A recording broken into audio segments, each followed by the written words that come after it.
नमस्कार साथियों, स्वागत करता हूं आप सभी छात्रों को एक बार फिर आपके अपने परिवार झारखंड वॉरियर पे। आज हम लोग अगले भाग पर पहुंच चुके हैं, यानी कि वीडियो नंबर 3। इससे पहले हमने आप सभी को जेएसएससी पेपर 1 के लिए 2 क्लासेस ऑलरेडी कवर करा दी है, जो कि आपके प्लेलिस्ट में मिल जाएगा झारखंड वॉरियर में। ये आज तीसरा वीडियो है जहां पर हम लोग संज्ञा पढ़ने जा रहे हैं। आप में से जितने भी स्टूडेंट हैं, इसका एक प्रॉपर नोट्स बना लीजिएगा, क्योंकि लिमिटेड कंटेंट के साथ हम लोग यहां पर पढ़ रहे हैं हिंदी को। जैसा कि आपके पेपर 1 में 30% क्वालिफाइंग है और 60 प्रश्न पूछे जाने हैं आपके हिंदी से। चाहे आप 10th लेवल की तैयारी कर रहे हो, 12th लेवल की, या फिर ग्रेजुएशन लेवल की कॉम्पिटिशन की तैयारी कर रहे हैं, तो यहां से सवाल पूछे ही जाने हैं। 60 में से मेरा दावा है आप लोग कि 50 प्लस आप बहुत आसानी से कवर कर लेंगे, लेकिन बशर्ते आपको सभी टॉपिक्स को बहुत ही बढ़िया से समझना है और उसके प्रॉपर नोट्स बना लेने हैं। अगर आपको इसका पीडीएफ चाहिए होगा तो आप टेलीग्राम ज्वाइन कर लीजिएगा झारखंड वॉरियर। वहां पर आपको इसका पीडीएफ प्रोवाइड हो जाएगा इस क्लासेस के बाद। तो आइए शुरुआत करते हैं आज के टॉपिक को, संज्ञा। हिंदी व्याकरण का ये बहुत ही महत्वपूर्ण चैप्टर, जिसे आप बचपन से पढ़ते आए हैं। शायद आपको डेफिनेशन भी याद हो। नाउन के बारे में आप लोग इंग्लिश में पढ़े होंगे और संज्ञा आप लोग हिंदी में पढ़े होंगे। आइए इसको हम अच्छे से समझते हैं और इस बार जेएसएससी लेवल पर समझते हैं। कोई अगर आपसे पूछे कि संज्ञा किसे कहते हैं, तो आप लोग कहेंगे कि किसी वस्तु, स्थान, प्राणी या भाव आदि के नामों का बोध कराने वाले शब्दों को संज्ञा कहते हैं। ठीक है, अब ये डेफिनेशन आपको बहुत अच्छे से पता है, लेकिन इस डेफिनेशन में 2 चीजें आपको याद रखनी है। पहली, कि किसी वस्तु, स्थान, प्राणी या भाव सभी के नामों का बोध कराने वाले शब्दों को हम संज्ञा कहेंगे। जैसे हमारा नाम, आपका नाम, ये क्या है? ये एक संज्ञा है। ठीक है, जो कि आप लोग अभी जानेंगे अगले टाइप्स में कि जातिवाचक संज्ञा क्या है, व्यक्तिवाचक संज्ञा क्या है। लेकिन ये सब जितने भी, चाहे वस्तु के बारे में अगर बात करें तो वस्तुओं के नाम, स्थान के बारे में अगर हम बात करें तो स्थानों के नाम, और प्राणियों की बात करें तो प्राणियों के भी नाम, इन सभी नामों के बोध कराने वाले शब्द को हम क्या कहेंगे जनाब? हम संज्ञा कहेंगे। ठीक है, अब जैसे मैं आपको एग्जाम्पल में समझा देता हूं। प्राणियों के नाम, मोर, घोड़ा, अनिल, किरण, ये सब क्या है? ये सब आपका संज्ञा है। वस्तुओं के नाम जैसे आ जाते हैं, हमारा पेन आ गया, रेडियो आ गया, जो मोबाइल में हम इस वीडियो को देख रहे हैं वो आ गया, या फिर कंप्यूटर हो, या फिर कुछ भी, ये आपके वस्तुओं के नाम हैं। स्थानों के नाम के विषय में अगर हम बात करें तो कुतुब मीनार, रांची, पटना, दिल्ली, मुंबई, ये क्या है? आपके स्थानों के नाम है। और भावों के बारे में, तो भावों के नाम, जैसे आप भावों को पकड़ नहीं सकते हैं, सिर्फ महसूस कर सकते हैं। हमारा बचपना, ठीक है, वीरता, कायरता, ठीक है, कायर, वीर, कायर, बुढ़ापा, मिठास, ये सब क्या है? भावों के नाम है। तो संज्ञा का डेफिनेशन जनरली सभी छात्रों को पता होता है कि संज्ञा हम किसे कहते हैं। ठीक है, लेकिन जेएसएससी कैसे सवाल पूछता है, आइए हम इसको कवर करते हैं। यहां से आपका जेएसएससी लेवल की पढ़ाई हो जाती है शुरू, क्योंकि जेएसएससी ने कई बार पूछा है कि संज्ञा के प्रकार कितने होते हैं। आप लोग लिख लीजिएगा कि संज्ञा के 5 प्रकार होते हैं। पहला व्यक्तिवाचक, दूसरा भाववाचक, तीसरा जातिवाचक, और चौथा समूहवाचक, और पांचवा द्रव्यवाचक। इन सभी संज्ञा को आप लोगों को पढ़ना है। आपको परीक्षा में इससे जुड़े एग्जाम्पल दे दिए जाएंगे। उस एग्जाम्पल के अकॉर्डिंग आपको ये पूछा जाएगा कि ये किस प्रकार का संज्ञा है। क्या ये व्यक्तिवाचक संज्ञा है? क्या ये जातिवाचक संज्ञा है? उस समय थोड़ा सा कन्फ्यूजन हो सकता है। आइए हम इस कन्फ्यूजन को दूर करते हैं और एक एक करके सभी संज्ञा को समझते हैं। ये वीडियो थोड़ी सी लंबी भी हो सकती है, तो वीडियो को पूरा एंड तक देखिएगा। जैसे आता है पहले हमारा व्यक्तिवाचक संज्ञा। किसी एक व्यक्ति की बात हो रही है। व्यक्तिवाचक संज्ञा का डेफिनेशन कहता है कि वह सब जो किसी एक, ये आप याद रख लीजिएगा, एक व्यक्ति, वस्तु, स्थान आदि का बोध करवाता है, उसे हम कहेंगे व्यक्तिवाचक संज्ञा। जैसे मैं, आप, ठीक है, एक हो गए ये राम, रामायण, संध्या कोई लड़की का नाम है, हिमालय, ये सब क्या है, किसी व्यक्ति वस्तु स्थान, किसी एक व्यक्ति वस्तु स्थान के नामों का बोध कराने वाले शब्दों को हम क्या कहेंगे, व्यक्तिवाचक संज्ञा। उम्मीद करता हूं कि ये समझ में आ गया होगा। अब दूसरा आता है हमारा भाववाचक संज्ञा। जैसे कि मैंने आपको पढ़ाया है और मैंने आपको अभी जस्ट बताया कि भाववाचक किसे कहेंगे या फिर भाव किसे कहेंगे, जिसे आप केवल अनुभव कर सकते हैं, जैसे बचपन, मित्रता, ठीक है, बुढ़ापा, मोटापा, ठीक है, जिसने मतलब मोटका, पतरका, है कि नहीं, प्यास, ये सब क्या है, ये भावें हैं, ये फीलिंग्स हैं। सिर्फ आप इसको महसूस कर सकते हैं, सिर्फ आप इसको फील कर सकते हैं। ये जो भाववाचक संज्ञा है वो किसी चीज या पदार्थ की अवस्था, जैसे बचपन, बुढ़ापा, दशा, मोटा है कि पतला है, ये सब भावों का बोध कराते हैं। उन शब्दों को हम क्या कहेंगे, भाववाचक संज्ञा है। उम्मीद करता हूं कि ये दोनों चीज आपको क्लियर हो गई होंगी। जाहिर तौर पे ये वीडियो प्रीमियर तो जरूर है, लेकिन मैं आपसे ये जरूर पूछना चाहूंगा कि क्या ये दोनों चीजें आपको समझ में आ गई। सभी छात्रों का आंसर जरूर कीजिएगा, ठीक है। तीसरा एग्जाम्पल पे आते हैं हम लोग, जातिवाचक संज्ञा। अगर हम बात करें जातिवाचक संज्ञा के, ये तीसरा जो कि पार्ट्स है, तीसरा ये टाइप्स है जो कि मैं आपको बता रहा हूं। तो जातिवाचक संज्ञा में पहले ये समझिए, आदमी, ये एक जाति का बोध करा रहा है, संपूर्ण जाति का बोध करा रहा है, ठीक है।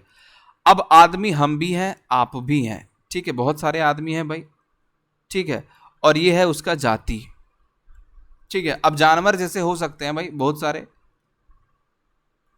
सारे जानवर हो सकते हैं, लेकिन जानवर क्या है, उसका जाति है कि नहीं।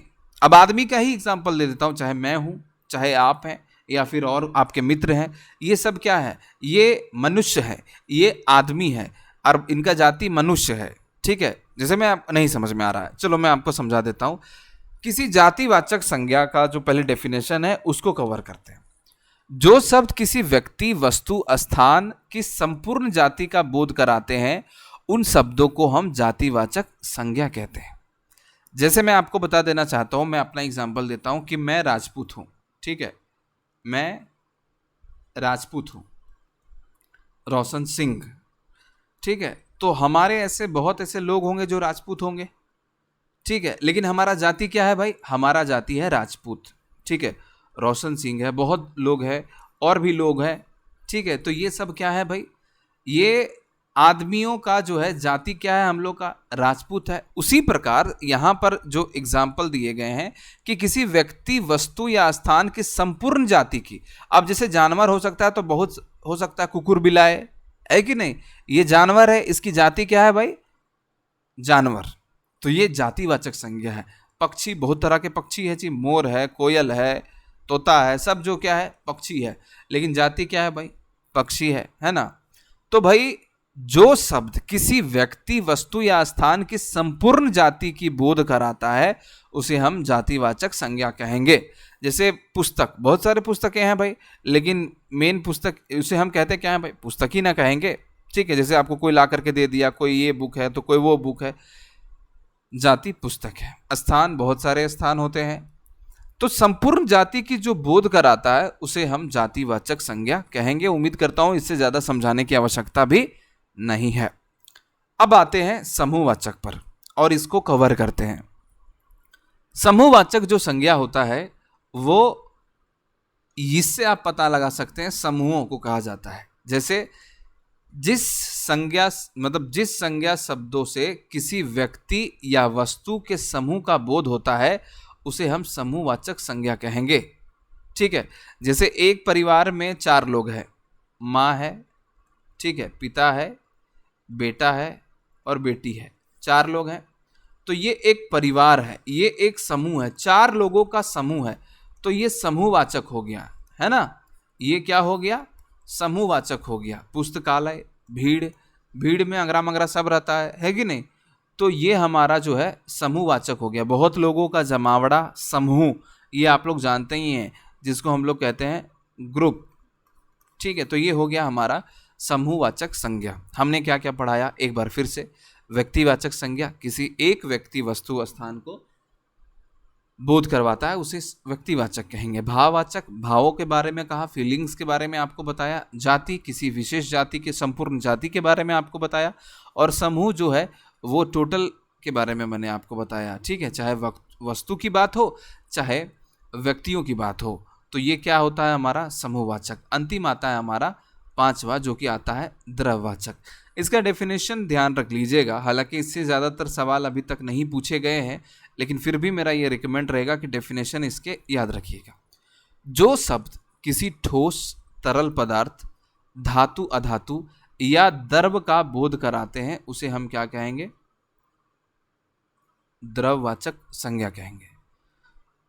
सॉलिड, लिक्विड, गैस, इसके बारे में अगर हम बात करें तो जो शब्द किसी ठोस तरल, धातु अधातु या द्रव का बोध कराते हैं वो द्रववाचक संज्ञा कहलाता है। जैसे सब्जी, हीरा, सोना, तेल, ये सब क्या है, द्रववाचक संज्ञा है।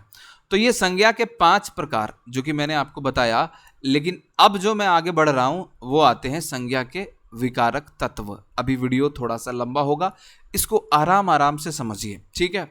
हमने आप सभी को क्या कहा, यही कहा कि संज्ञा किसी वस्तु, स्थान या प्राणी, भाव आदि के नामों का बोध कराने वाले शब्दों को हम संज्ञा कहेंगे। एग्जाम्पल मैंने दे दिया, व्यक्तिवाचक संज्ञा, भाववाचक संज्ञा, जातिवाचक संज्ञा, समूहवाचक संज्ञा और द्रव्यवाचक संज्ञा, मतलब संज्ञा। ये सभी के बारे में मैंने आपको डिटेल में बताया, जितना आपको ज़रूरत होती है उतना ही बताया, इससे ज़्यादा बिल्कुल भी नहीं। अब जो नेक्स्ट टॉपिक आ रहा है इसी वीडियो में वो है आपका संज्ञा के विकार तत्व। अब संज्ञा के विकार तत्व क्या हो सकते हैं, जैसे मैं आपसे पूछूं कि संज्ञा के विकार तत्व से आप क्या समझ रहे हैं, तो आप क्या कहेंगे भाई, आइए इसको पहले समझते हैं। विकार शब्द से मतलब विकारक शब्द से अगर आशय जो है वो है कि जिन तत्वों के आधार पर संज्ञा का रूपांतरण होता है उसे हम विकारक तत्व कहते हैं। मैंने गलती से विकार शब्द कह दिया, लेकिन इस बात को ध्यान रखिएगा कि संज्ञा के विकारक तत्व उसको कहते हैं जिन तत्वों के आधार पर संज्ञा का रूपांतरण होता है। और वो तत्व क्या क्या हो सकते हैं, जैसे लिंग, वचन और कारक, इनके आधार पर संज्ञा का रूपांतरण होता है, ठीक है। जो भी संज्ञा होते हैं उनके रूपांतरण होते हैं, तो उसी को हम लोग विकारक तत्व कहते हैं। अब जैसे कि मैं आपको एक एग्जांपल दे देता हूं, ठीक है। यहां पर है शेर, ट्रांसफर क्या हो गया भाई, शेरनी। तो ये किस आधार पर हुआ, तो ये लिंग के आधार पर हुआ, ठीक है ना। अब अगर हम बात करें वचन के बारे में, तो जैसे लड़का है तो ये रूपांतरण होकर के क्या हो जाएगा, जब बहुवचन में जाएगा तो हो जाएगा लड़के, है ना। तो इसी प्रकार से आप ये चीज याद रख लीजिएगा कि संज्ञा के जो विकारक तत्व हैं उसके कारण 3 हैं, ठीक है। मतलब कि जिस तत्वों के आधार पर संज्ञा का रूपांतरण होता है उसको हम विकारक तत्व कहते हैं, लेकिन परिवर्तन के 3 कारण से होते हैं भाई। पहला लिंग, वचन और कारक। अगर मैं आपको इसी चैप्टर में ये तीनों टॉपिक पढ़ा दूं तो यकीन मानिए इस टॉपिक से आपके 4 से 5 प्रश्न कहीं नहीं छूटेंगे, क्योंकि परीक्षा में मैंने देखा है कि सवाल कैसे पूछे जाते हैं। आइए एक एक करके समझते हैं। अगर हम पहली बात करें तो लिंग जो है वो शब्द के जिस रूप से किसी व्यक्ति, वस्तु आदि के पुरुष जाति या स्त्री जाति का होने का ज्ञान हो तो उसे हम लिंग कहेंगे, ठीक है, कि वो पुरुष है या स्त्री है, ठीक है। जैसे एग्जाम्पल के तौर पे मैं आपको बता देना चाहता हूं, शेर जो है वो लड़का है और शेरनी जो है वो लड़की है, ठीक है। अब आपको बस इतना याद रखना है कि लिंग के 2 प्रकार होते हैं, एक होता है पुल्लिंग और दूसरा होता है स्त्रीलिंग, ठीक है। ये आप लोग बहुत ही अच्छे से जानते हैं, लेकिन यहां पर आप कभी कभी फंस सकते हैं। कैसे फंसेंगे वो हम आपको अभी पढ़ाने वाले हैं। सबसे पहले पुल्लिंग के बारे में अगर हम बात करें तो जिस लिंग से पुरुष जाति का बोध हो उसे हम कहते हैं पुल्लिंग कहते हैं। या आ, आओ, तौ, पन, नाक से प्रत्यय जिन शब्दों के अंत में आए वो पुल्लिंग शब्द हैं। ठीक है, शब्दों के अंत में। ठीक है, ये बात आप याद रखिएगा। ये जो मैंने आपको लिखाया वो अगर शब्दों के अंत में आता है तो वो क्या कहलाएगा भाई? पुल्लिंग। जैसे बहुत ऐसा होगा जो आप लोग नहीं जानेंगे, ऐसा ऐसा हार्ड हार्ड दे देगा, लेकिन जो मैंने आपको बताया कि अगर इनमें से कोई भी शब्दों के अंत में है तो वो क्या है? पुल्लिंग है। जैसे बुढ़ापा, ठीक है, पा है। ठीक है, लड़कपन ना है, देख रहे हैं ना।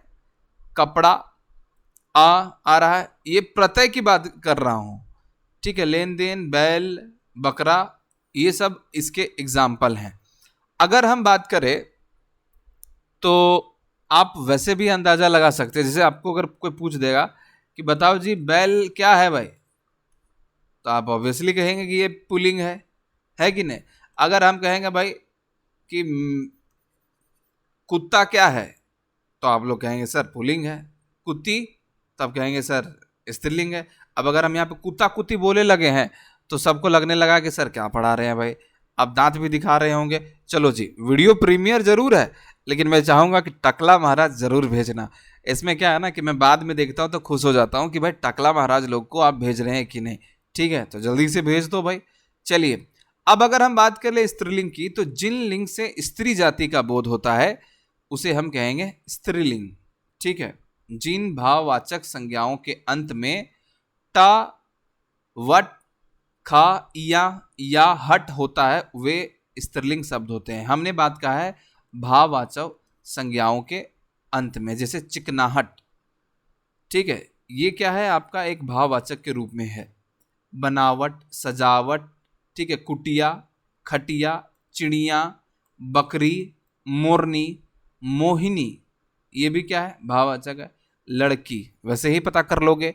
मतलब सिंपल सी बात है कि जिस लिंग से पुरुष जाति का बोध हो उसे हम कहेंगे पुल्लिंग, और जिस लिंग से स्त्री जाति का बोध हो उसे हम कहेंगे स्त्रीलिंग। बहुत आसान से आप लोगों ने ये चैप्टर को कवर कर लिया।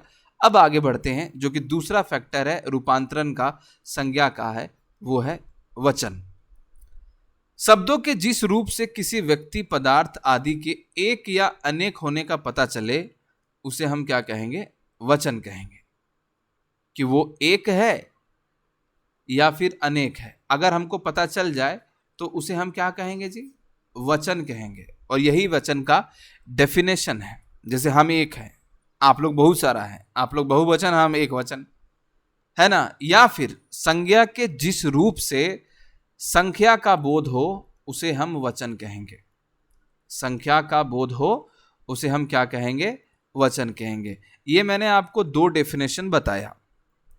अब हम समझते हैं जो वचन है उसके प्रकार पर हम जाते हैं। तो पहला आता है हमारा एक वचन और दूसरा आता है हमारा बहुवचन। अब एक वचन के बारे में आप लोग जानते ही हैं कि जिन शब्द के कारण हमें किसी व्यक्ति, वस्तु, प्राणी, पदार्थ आदि के एक होने का पता चलता है उसे हम एक वचन कहेंगे। जैसे लड़का, ये एक है भाई, है ना। गाय, सिपाही, बच्चा, कपड़ा, ये एक वचन है ना। एक होने का पता चलता है उसे हम एक वचन कहेंगे। ठीक है, जैसे हम लोग कोटा में या फिर सिपाहियों, तो हम लोग पता कर लेते हैं कि ये बहुत लोग हैं भाई, बहुत सारा सिपाही है। अब बहुवचन का क्या डेफिनेशन होगा?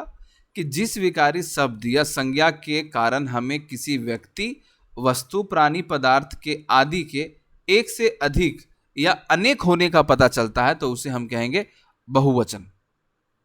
पुस्तक का बहुवचन क्या होगा? पुस्तकें। कपड़ा का कपड़े, गुड़िया का गुड़ियाँ, ठीक है, बेटी का बेटियाँ, नदी का नदियाँ। एक से अनेक है तो ये सब क्या है? आपका बहुवचन है। इसीलिए मैंने यहाँ पर स्टार लगा करके आप लोगों को लिखने भी कहा है कि किसी एक वचन शब्द के अंतिम वाक्य से मात्राएं जोड़कर या बदलाव करके बहुवचन बनाते हैं। वो क्या है? आ से ए, आ से ए, ई से या। ये आप लोग लिख लीजिएगा अपने कॉपी में कि ये मात्राओं को जोड़ करके हम लोग क्या बना देते हैं भाई? बहुवचन बना सकते हैं। अब हम लोगों ने क्या क्या पढ़ा जनाब? हम लोगों ने वचन जान लिया, लिंग जान लिया, संज्ञा जान लिया। तो ये देख रहे हैं, ये संज्ञा का रूपांतरण होता है जिन तत्वों के आधार पर। तो हमने ये कवर कर लिया, ये कवर कर लिया। अब ये टॉपिक बच गया जो कि आता है हमारा कारक। इसको अपने को यहाँ पर कवर करना है, कारक को पढ़ना है, और बहुत ही शॉर्टकट में पढ़ाऊंगा क्योंकि हमने समास वाले चैप्टर में कारक को पढ़ा रखा है, ठीक है ना। इसलिए हम लोग इसको थोड़ा सा जल्दी से कवर करने वाले हैं। हमने आपको कारक के विषय में आपको पढ़ा रखा है। अब कहेंगे सर कैसे, तो वो समास में थोड़ा सा हिंट्स दे दिया है। कारक का डेफिनेशन क्या कहता है कि संज्ञा या सर्वनाम के आगे जब ने, को, से के लिए आदि विभक्तियां लगाई जाती है तब उनका रूप ही कारक कहलाता है, ठीक है। ये मैंने आपको डेफिनेशन बताया। अब हम आपको इसको एग्जाम्पल के थ्रू बताएंगे, लेकिन आपको बस याद इतना रखना है कि कारक के मुख्यतः 8 भेद होते हैं। क्या कहेंगे आप कि कारक के मुख्यतः 8 भेद होते हैं। आप कौन कौन से भेद होते हैं, आइए शुरुआत करते हैं और एक एक करके सभी कारकों को कवर करते हैं। हालांकि समाज में मैंने आपको पढ़ाया है, इसलिए थोड़ा सा जल्दी से इसको कवर करेंगे, ठीक है। पहला आता है कर्ता कारक। कर्ता कारक, कर्ता वाक्य का वह रूप होता है जिसमें कार्य करने वाला का पता चलता है, ठीक है। और कर्ता कारक का जो विभक्त चिन्ह है वो है आपका ने। अब कहेंगे सर ये आपने क्या बड़बड़ा दिया, सर समझ में नहीं आया। तो मैं आपको बता देना चाहता हूं कि मुख्यतः कारक के 8 भेद होते हैं, ठीक है, और उनके विभक्तियां भी हैं, और ये चीजें आपको याद रखने हैं। जैसे कर्ता हम किसे कहते हैं, जो कार्य करने वाला होता है किसी भी सेंटेंस में, जो कि मैं अभी आपको एग्जांपल दूंगा, उसे हम कर्ता कहेंगे। जैसे दिनेश ने पीड़ित की सहायता की। अब इसमें आप देखिएगा कि कर्ता कौन है भाई, करता है मेरा दिनेश। कौन कर रहा है, दिनेश कर रहा है। लेकिन ये जो ने है वो हमारा विभक्ति चिन्ह है। यहां पर ने विभक्ति चिन्ह का प्रयोग हो रहा है। इससे हमें यह पता चल रहा है कि सहायता करने वाला जो है वो दिनेश ही है, अतः उदाहरण जो है वो कर्ता कारक के अंतर्गत आएगा, ठीक है ना। कर्ता कारक के जो है अंतर्गत आएगा। ये जहां पर भी आप ने दिखेंगे तो वहां पर आप ये समझ लीजिएगा कि ये हमारा है कर्ता कारक। कारक के 8 प्रकार जिसमें से है कर्ता कारक। लेकिन मैं आपको दूसरा पढ़ाने से पहले एक बार ये चीजें याद करा देता हूं ताकि आप लोगों को दिक्कत ना हो। कहेंगे सर क्या, कारक चिन्ह जरूर याद रख लीजिएगा। और यह है कारक के 8 भेद। कर्ता कारक, कर्म कारक, करण कारक, चौथा है संप्रदान कारण, अपादान कारण, संबंध कारण, और 8वां है आपका संबोधन कारक। ये चीज आप याद रख लीजिएगा। कर्ता ने क्रम को करण से संप्रदान के लिए, अपादान से संबंध के का की, अधिकरण में पर पे, संबोधन कारण हे अरे हो। ये आपको याद रखना पड़ेगा। एक पोयम की तरह आप याद रख लीजिएगा, चाहे जैसे भी याद रख लीजिएगा, क्योंकि मैं आपको बता रहा हूं कि 2 सवाल जेएसएससी पक्का पूछने जा रहा है इससे। इसीलिए आपको कारक के ये 8 भेद याद रखने हैं, और ये जो एग्जाम्पल दिए गए हैं, इसके जो चिन्ह दिए गए हैं वो आपको याद रखने हैं। चूंकि मैंने आपको बता दिया कर्ता ने क्रम को करण से, ये जो कविताएं हैं ये आप याद रख लीजिएगा किसके लिए कौन सा यूज हो रहा है। हमने आपको समास में भी पढ़ाया है, ठीक है। अब आइए हम आते हैं इसके एक एक टाइप्स पे और इसको कवर करने की कोशिश करते हैं। जैसे मैंने आपको बढ़ाया कि कर्ता कारक जो कार्य करता है वो। अब दूसरा आ जाइए कर्म। कर्म जो है उस पर आ जाइए। जैसे यहां पर कर्म का डेफिनेशन है कर्म कारक कि वह वस्तु या व्यक्ति जिस पर वाक्य में भी क्रिया का प्रभाव पड़ता है वह कर्म कहलाता है। उदाहरण के तौर पे सीता ने गीता को बुलाया। ये जो को जो विभक्ति आ गया भाई, ये कौन सा है भाई, कर्म के लिए है। यहां पर देख रहे हो, जहां पर मैंने आपको बताया कर्ता ने, दूसरा आ जाता है हमारा कर्म को, ठीक है। तो वो शब्द का प्रयोग हो रहा है या कर्म का कारक का विभक्ति चिन्ह है। ये जो शब्द इस्तेमाल हो रहा है वो क्या है भाई, कर्म कारक का विभक्ति चिन्ह है। इस वाक्य में भी देखिए, अगर आप देखेंगे तो राम ने रावण को मारा। राम ने रावण को मारा। किसको मारा भाई? रावण को मारा। तो ये जो को आ रहा है यही आपका कर्म कारण का उदाहरण है। क्लियर है? कर्म क्या हो रहा है भाई, कर्ता क्या है, ये आप लोगों को बहुत पहले पढ़ाया है और आप लोग जानते भी हैं कि कर्ता किसे कहते हैं और कर्म किसे कहते हैं। लेकिन आपको बस इतना याद रखना है, कर्ता ने, जैसे ने पूछ देगा तो ये कौन सा है भाई, कौन सा कारक का एग्जाम्पल है, तो कर्ता का भाई। कर्म का एग्जाम्पल आपको मैंने आपको बता दिया। अब आइए करण कारक। करण कारक का मैं आपको अगर एग्जाम्पल दे देना चाहता हूं तो वो होता है से, विभक्ति के बारे में। अगर चिन्ह के बारे में अगर हम बात करें तो वो क्या होता है जनाब, से होता है। अब कैसे समझेंगे, आइए इसको समझाते हैं। तो अगर अभी भी अगर आप कंफ्यूजन में हैं तो कुछ करना नहीं है जनाब। देखो मैं आपको जो चिन्ह बता रहा हूं वो चीजें आप याद रख लीजिएगा, आगे देखेंगे प्रश्न कैसे बन जाता है बहुत ही चुटकियों में। ठीक है, करण के कारण के मैंने करण कारक के बारे में बता दिया, से इस्तेमाल होगा। क्लियर है? जैसे वह लड़का ठंड से कांप रहा था। किससे कांप रहा था? तो ठंड से। ठीक है ना, ठंड से। ये एक साधन जिससे क्रिया होती है, साधन के बारे में बात हो रही है। किससे भाई? ठंड से, जिससे क्रिया हो रही है। वो कांप रहा था तो साधन क्या हो गया, ठंडाने लग रहा है उसको जी। ठीक है, राम ने बाली को बाण से मारा। किससे मारा भाई? बाण से मारा। तो ये है हमारा करण। तो मेनली आपको याद क्या रखना है, कर्ता ने, पहला कारक ने, कर्ता ने क्रम को करण से, ये इतना याद हो गया, कर्ता ने क्रम को करण से।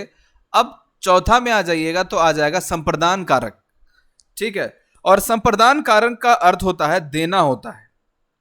जब वाक्य में किसी को कुछ दिया जाए या किसी के लिए कुछ किया जाए तो वह क्या होता है भाई, संप्रदान कारक। और इसके लिए जो हम लोग यूज करेंगे चिन्ह वो है के लिए या फिर को। ठीक है, किसी के लिए कुछ किया जाए या फिर कुछ दिया जाए तो वो है संप्रदान कारक। और इसके लिए हम लोग स्पेशली यूज करते हैं के लिए। जैसे नरेश मीना के लिए फल लाया। ओहो हो, नरेश जो है किसके लिए फल लाया? मीना के लिए। किसी के लिए कोई कुछ कर रहा है भाई, मीना के लिए, है कि नहीं? तो ये हो गया हमारा क्या, संप्रदान कारक। यहां के लिए का जो चिन्ह है वो प्रयोग किया जा रहा है। इससे हमें पता चल रहा है कि के लिए काम किया जा रहा है, ये संप्रदान कारक है। पांचवा आता है आपादान कारक। और यहां पर जो चिन्ह स्टार्ट होता है, मतलब चिन्ह का जो इस्तेमाल किया जाता है वो यहां पर भी से किया जाता है। आपादान कारक का भी जो चिन्ह है वो है हमारा से। लेकिन इससे पहले आप लोगों ने क्या पढ़ा होगा, कर्ता ने क्रम से, है ना? ये चीजें आप लोगों ने पढ़ा होगा, कर्ता ने क्रम को करण से। यहां भी पढ़ा होगा, यहां पर भी से आता है। और ये 5वें नंबर पर आप लोगों ने जो पढ़ा अपादान कारक, यहां पर भी से आता है। लेकिन ध्यान रखिएगा आप लोग कि अपादान जो कारक है वो अलग करने का चिन्ह आता है, मतलब अलग करने का भाव को प्रकट करता है। जैसे पेड़ से हरि सिंगार के फूल झड़ रहे हैं। अब यहां पर पेड़ से जो है यहां पर झड़ रहा है, तो दोनों अलग हो रहा है। अलग होने, डरने, दूर होने, तुलना करने, ये जाने, ठीक है, ले जाने अथवा सीखने के भाव का बोध हो, वह अपादान कारक होता है। जंगल शहर से दूर है, तो देख रहे हो यहां पर जंगल किससे दूर है भाई, शहर से। तो यहां पर जो अपादान कारक में से का जो इस्तेमाल किया जा रहा है वो एक प्रकार से अलग होने का प्रकट किया जा रहा है। ठीक है ना, रूमा से वैशाली का उत्तर श्रेष्ठ है।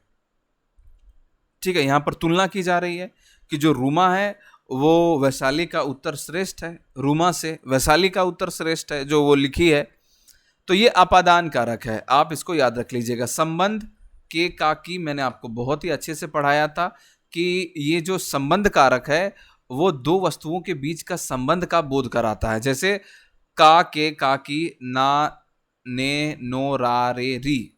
ठीक है, जैसे या साइकिल का स्कूटर है, किसका मतलब साहिल का स्कूटर है, तो किसका स्कूटर है भाई, साहिल का। यहां पर का जो चिन्ह है इस्तेमाल किया जा रहा है और हमें स्कूटर एवं साहिल के बीच संबंध बता रहा है। ठीक है, सातवां अधिकरण।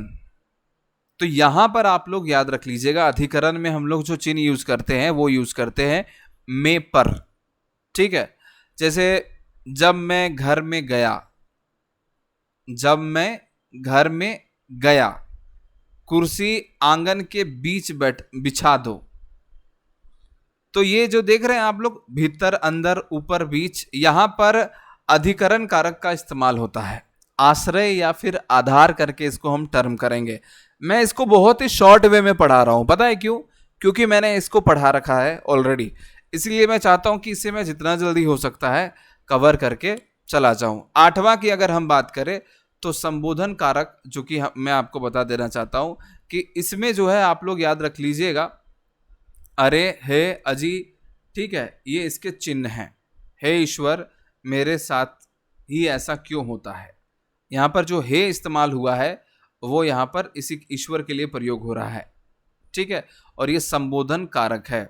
बाकी मैं आपको बता देना चाहता हूं, मेनली अगर आपको कोई चीज याद रखना है तो ये कारक के जो 8 प्रकार हैं वो आप लोग याद रख लीजिएगा, और इसके लिए जो चिन्ह का इस्तेमाल किया जाता है वो याद कर लीजिएगा। बाकी एमसीक्यू क्वेश्चंस जब मैं आपको दूंगा तो बहुत इजी से कवर कर लेंगे। अगर ये कारक अभी समझ में नहीं आया होगा तो समास वाले वीडियो में चले जाइएगा, तो बहुत अच्छे से समझ में आ जाएगा। क्योंकि मैं एक ही चीज को बार बार रिपीट नहीं करना चाहता था, इसीलिए जल्दी से इसको पढ़ा करके कंप्लीट कर दिया। आई होप कि ये वीडियो आपको पसंद आया होगा। अगर पसंद आया होगा तो वीडियो को लाइक जरूर कीजिएगा, चैनल पे नए हैं तो चैनल को सब्सक्राइब जरूर कीजिएगा। हमने संज्ञा पढ़ लिया और उसके बाद संज्ञा के बाद हमने क्या पढ़ा, संज्ञा के विकारक तत्व, जिसमें से लिंग, वचन और कारक। कारक को मैंने पहले भी पढ़ा दिया है और आज भी मैंने आपको पढ़ा दिया। ये शॉर्टेस्ट कंटेंट आपको कहीं नहीं मिलेगा, जाके टेलीग्राम ज्वाइन कीजिए जहां पर इसका पीडीएफ सब कुछ दे दिया जा रहा है। आज के लिए इतना ही, विदा लेते हैं आप सभी से और कल मुलाकात दोबारा से करेंगे अगले क्लासेस के साथ। तब तक thank you so much and take care. शुभ रात्रि, शुभ रात्रि, शुभ रात्रि।